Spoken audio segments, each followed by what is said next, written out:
I miss your smile, I miss your laugh, I miss the way you look at me, the way you talk, the way you cry, and the constant symphony of life on the road, life at our heels, nowhere to go, no place to be. I'd give it all for one more day of you and me.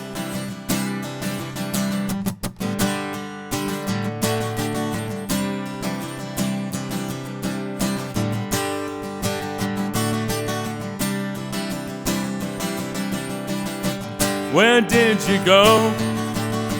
Why did you hide?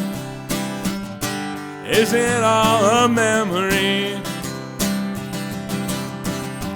of days gone past, of days gone by, of the constant symphony of life on the road, life at our heels, nowhere to go, no place to be. I'd give it all for one more day of you and me. Pack your bags, say goodbye. No need to pout, no need to cry. Your time's run out, your meter's up. It's the end of the symphony of life on the road, life at our heels, nowhere to go, no place to be. I'd give it all for one more day of you and me. And life on the road, life at our heels, nowhere to go, no place to be. I'd give it all for one more day of you and me. One more day of you and me. Hey guys, welcome back to Encore Chat. I'm here with John Kreil, and John, I want to thank you very much, man, for stopping by. Me. Okay, John is up and coming, and he's getting into the music field, and he's like the rest of us have been established for years and been doing this. John's the newcomer, what's we say it, And John, let me ask something. Like, how did you get started? Well, when I was in the second grade, I started playing the violin. Okay. And I started when I was in like the sixth grade. I got involved at the church I go to, and I had asked him to if I could play the violin, and he was letting me play. And I would watch these guitar players, and it would fascinate me. And growing up, I had an uncle who he had like at the peak he had like 10 or 12 guitars at his house, okay. And he would play them, and it used to fascinate me watching their hands strumming rhythm. I thought it was the coolest thing ever. And one day I was talking with the secretary at the church, and she said, I told her, I'd love to learn how to play guitar. And she was like, my husband plays guitar, and he could teach it. He's not a guitar teacher. He works at New England Financial. Okay. And he came to my house one day, and when I closed my eyes, I was listening to Clapton. I mean, this guy's one of the greatest guitarists I've ever heard. And from there, he sat me down and he showed me scales and chords, and I said I want to play Zeppelin. He said, good. It's going to take a little while, and you got to go. Yeah, and after practicing with him, started taking classical lessons at the college, and that was kind of it. Just watching other people play, it fascinated me, and Brian May from Queen is really the reason that I started playing. I was the biggest fan Queen ever had. Okay. And I used to love listening to Brian May. And my sister used to have this baton, and I'd pretend it was a guitar. Okay.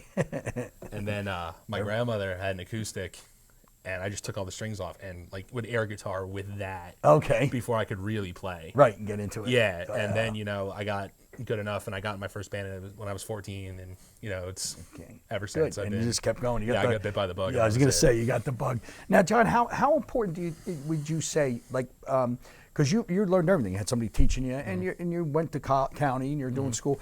How important to you is learning how to read music, or lesson-wise, in your opinion? I think does it help you? Does it not? That's okay. I want to know. I think it helps. Okay. I feel that, it can't hurt. Right. I mean, when you think about it, it makes you, like, I want to say it almost raises people's respect for you as a player. Okay. Like, there's a rotten joke. How do you make a lead guitar player stop playing? You put sheet music in front of him. Yeah. And, I think, but there's a lot to be said for being able to read music and being able, because, like, it puts you better in a situation where if you do this seriously, you sit down with an orchestra, it's like, here's the music. I can't read it. Now you're out of a gig. Yeah. And, so it's good. It's like a different language. It's real cool when I can sit down and, like, analyze Bach or Beethoven. Yeah, of course. Well, that's right. You combined in them. Yeah. That's good. No, but I think reading music is really important. Yeah. Good. Now, how do you like it, John? What do you think as far as, like, the new, like today when we have the technology? See, when we were growing up, we were talking about this. We didn't have the internet. You know what I mean? We listened to albums. We burnt our needles. We stretched the tape. How do you like it, in your opinion, the internet now? Like, how do you like it? Does it help you? What do you think? Well, the internet's fantastic. Okay. The internet is... And why? Well, I like the internet a lot because I use it a lot to look up, music and chords and whatever. When I can't find the sheet music, I'll go on the internet and be like, how do you play? Okay. I don't know, like Stairway to Heaven or whatever. And it helps a lot because there's lots of people who like to put, tablatures and chords, and, they're accurate. Yeah. As far as, there's other things you can do with the internet that I'm not the biggest fan of. Like, I'm not a big fan of shopping for guitars on the internet. Okay. I not for little things, but for a slide maybe, or like strings, or that's different. But I find that buying a guitar is an incredibly personal thing. Yeah, I agree. And if the guitar, it doesn't feel right, like you drop $1,500 on a guitar that you don't like. Yeah. Just by the picture of it. Yeah. Yeah, that's not a cool thing. I mean, it could sound bad. You know what I mean? Sure. Like I played real expensive guitars that I didn't like. Just didn't like it. Yeah. Yeah. And you probably some less expensive. They said, "Wow, this feels great." Yamaha makes the best $200 guitar you're ever gonna get. You're like, yeah, that's good, man. Now, do you if you had advice to kids today, John, what would you say to them as far as learn music? Cool. Definitely. Okay. It's it's just the greatest thing going. It's when you're having a bad day, there's nothing quite like picking up a guitar and just kind of playing it away and just jamming out. Yeah, I know, you're right. You're 100%. That's why I'm glad to hear that you say that, because it's true. Mm-hmm. Now, I noticed the tune you just did was an original tune you did before. And how do you like, are you writing more original stuff? You get more into that? I like writing when I can do it. When I can, writing is an interesting process. Like Tom Petty has put it best. He said, sometimes they come in 3 minutes. Sometimes it takes 3 years. Yeah. And when they come in 3 minutes, it's a whole lot of fun. This one, the one I played, I actually wrote at County in 20 minutes. Wow. Okay. And it was by far out of all the songs I've written, it's my proudest. And I find a lot of stuff I write is based off of what I'm listening to at the time. Mm-hmm. And when I wrote the song is called Symphony. When I wrote Symphony, I was listening to Neil Young. Okay. But a lot of the stuff I wrote, I actually wrote listening to classical music, which was really interesting. I found when I was listening to a Beethoven or a Bach or a Mozart, it just flew, and I was surprised at how fast my pen was moving. Because just comes out of you. Yeah, right? It was incredible. That's cool. Now, in your writing, when you do the musical part of it, lyrically, it's coming to you on the musical part. Is it coming out like with your feeling? Is it also like your background education in music helps you to do that real quick, like come up with that stuff? Yeah, because a lot of the I know the theory behind it. Okay. And the feel. Like I can say the G sounds really good when it goes to a D. Yeah. So it helps a lot to know the theory, especially when you start putting solos in.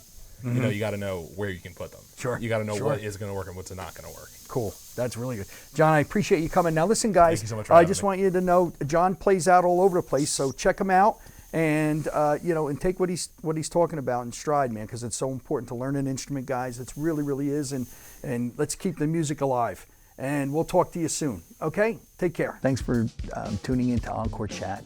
My name is Pete Schmeedhauser, and I own a small music store called Schmeeds Music, which is located in the Pine Plaza Shopping Center in Whippany, New Jersey.